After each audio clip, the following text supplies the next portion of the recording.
Oui, oui. Après avoir posé des conditionnalités pour quitter la ville d'Ouvira, les Rwandais ont fini par commencer cette nuit à plier bagages avec armes, munitions, chars de combat et sacs sur leur tête. Donc, hier, ils nous ont dit qu'ils posaient des conditions avant de quitter, comme quoi ils n'aimeraient pas que les FRDC réoccupent la ville. Je ne sais pas à quoi ils ont pensé en disant de telles bêtises, qu'il n'y ait pas de troupes étrangères sur le territoire congolais ou à Ouvira pour les remplacer. Je ne sais pas qu'est-ce qu'ils avaient fumé. Et là, finalement, ils ont décidé de s'en aller, puisque si ça n'allait pas, ils savent très bien qu'ils ont reçu l'ordre des Américains de vider la ville. Et non, c'était pas une blague ou une simple menace, c'est sérieux. Puis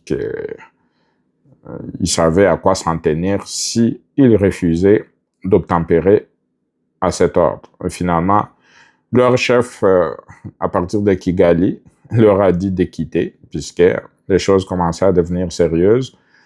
Et là, ce soir, cette nuit, à Bukavu, on les a vus tambour battant, en train de s'en aller, la queue entre les jambes, toute honte bu.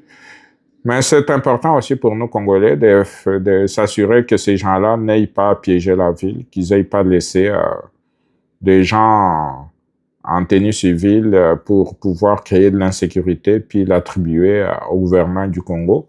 Donc, c'est à la population de faire vraiment attention, d'observer qui ne sont pas des personnes qui habituellement ne sont pas là, puis de nouvelles personnes qui sont arrivées, puis qui sont suspectes, les dénoncer auprès du gouvernement pour qu'on puisse pas avoir de troubles dans la ville, pour qu'on puisse pas imputer le tout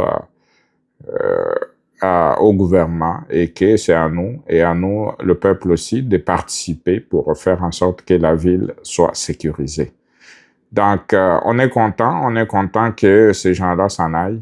On sera encore plus content quand ils vont partir d'un peu partout de l'Est du Congo pour retourner chez eux au Rwanda.